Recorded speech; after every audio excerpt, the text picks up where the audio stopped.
How do you confidently talk to people? You want to be interesting, likable,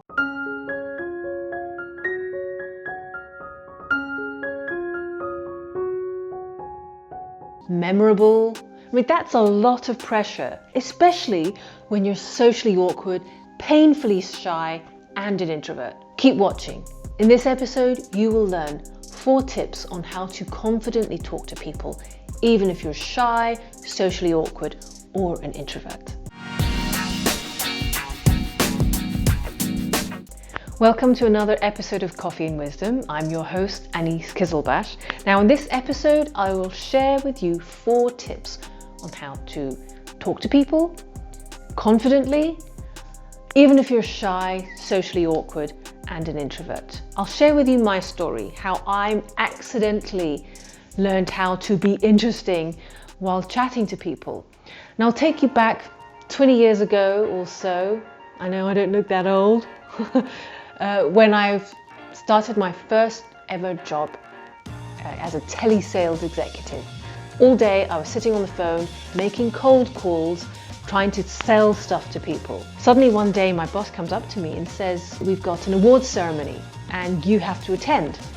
We want as many staff and many of our team there as possible." We were hosting the party. And see, now up until then, I'd managed to hide behind the phone. Yes, I had to talk to people, but no one could see my face or anything. But even doing that was difficult.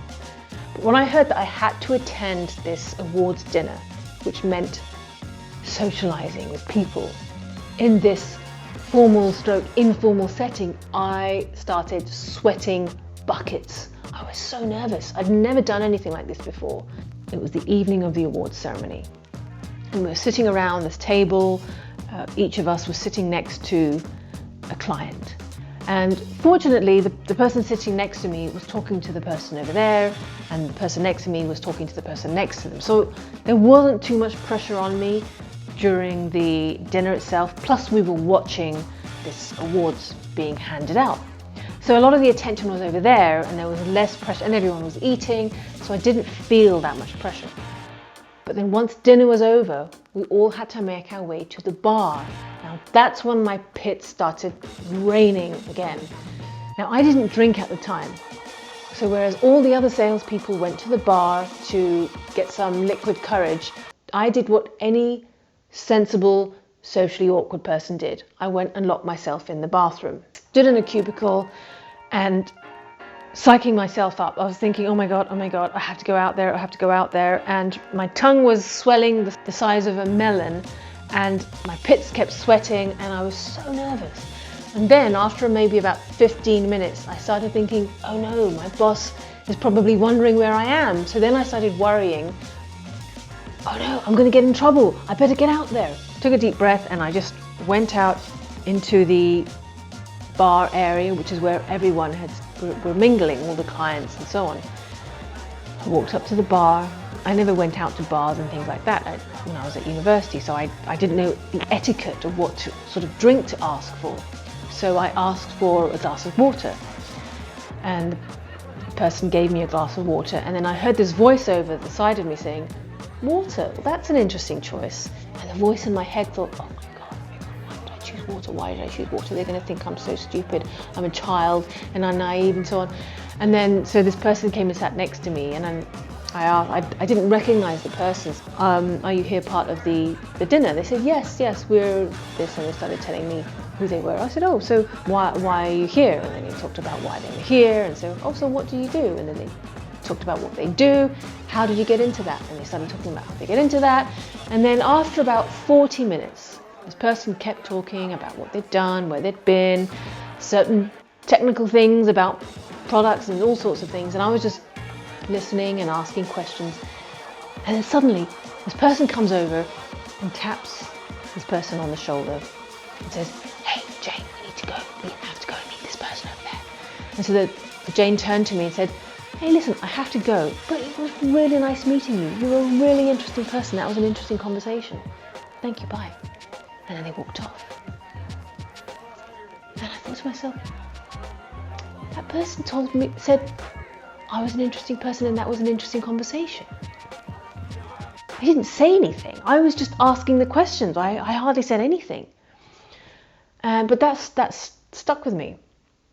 2 days later, back in the office, my boss calls me to the meeting room. I thought, oh my God, I'm in trouble. I was drinking water. I made a fool of myself. I said something stupid. That's what I called me to the office, and my boss said, so you met Jane from Jane Snowden Associates the other night? And I thought, oh yes, I did. But my mind was going, oh my God, what did I say? I can't remember what I said. Well, good news. Jane wants you to handle their account. What? Congratulations, you obviously made an impression on them. It was my first big account I was given as a salesperson. And simply because I sat there and talked to this person, I was listening to them. So that set off this light bulb moment for me. So the way to be interesting and to make an impression, you don't have to do the talking. In fact, all I did mainly was listen. So what I learned from that, and I carry to this day, I still feel completely awkward at networking events. I don't like socializing too much. I mean, I'm on the spectrum of introvert and extrovert. I'm on the spectrum of more towards the introvert. I lean towards introvert. So I still, I prefer my own time than going out to networking. So there are 4 lessons I took away from that, which I carry to this day. And even if I had to go to a networking event, I follow these same exact rules. And here they are for you. First, remember this. People are more interested in themselves than they are in you. Sounds horrible, but it's a fact.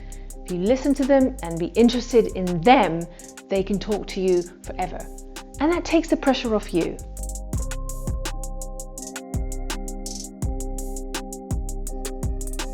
Learn how to ask questions. Become a student of asking questions. One way you can learn is watching journalists when they're interviewing people. Just learn the type of questions they ask. They tend to be open questions. So become really good at that. And in every person interaction you have today, just ask one more question. That's one way where you can get into the practice of asking questions. Here are 5 questions to get you started. What's exciting for you? I love asking this question. It's a wonderful open question and it gives them license to talk about anything exciting in their life right now. Their new puppy, their new hobby, they're back to work again after 3 months of lockdown, whatever it is. But it's a lovely question to ask people. What did you want to be when you grow up? I love asking this question. You can literally see the person's state shift and the twinkle in their eyes light up. Gets them talking about their dreams and their goals. Another one, similar to the one before, what's your dream job? Again, it gets them talking about what excites them, what they're passionate about, and what they love. What would you do if I gave you $1 billion? Similar kind of question. Can you see where they're all going with this? Asking these kinds of questions, you get to really learn about the person. What are their passions? What do they like doing? What are their interests? If you didn't have to sleep, what would you do with the extra 8 hours? Again, you get to learn about them and what their interests are. It gets them, fundamentally, these all get them talking about their most favorite subject, which is them. And the secret to asking these types of questions is it excites them, it gets them happy, passionate, and so on, and it starts emitting these serotonin and oxytocin in their mind, and it's these happy drugs basically, and it makes them feel happy and excited, and they associate that feeling with being around you.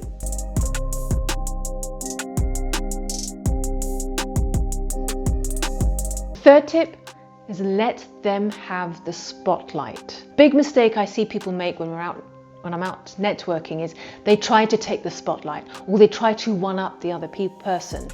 And trying to do that makes the other person feel bad. So just let them have the spotlight. It's not because you think less of yourself, you're just thinking about yourself less. They will remember you more for it.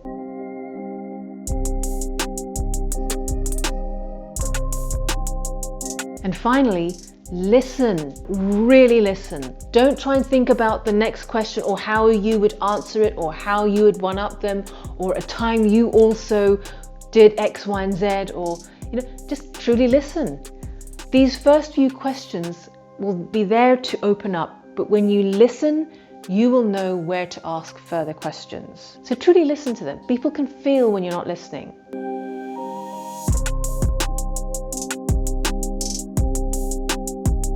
So those are the 4 tips on how to confidently talk to people, even if you're socially awkward and you're painfully shy and an introvert. People often have this fear of talking to people and sounding interesting because they're putting way too much pressure on themselves and what to say. Even when it comes to small talk, people say, I don't like small talk, I can't do small talk. The same applies to small talk. The secret to small talk is just asking questions. Put the pressure on them and you will find you will learn a lot more as well. Hope you find this useful. What question will you ask someone today? And if you have any more questions, please ask me in the comment box and I can address it in an upcoming video. Thanks for watching Coffee and Wisdom. I'm Anis Kizilbash and I will see you in another episode. Before you go, there's a button there. Click subscribe and please share this video. You never know, you might help someone who hates talking to people or they don't like going out and they feel, isolated and don't know how to communicate with people, and we need to now more than ever. So you never know, you might help someone and make their day. See you later.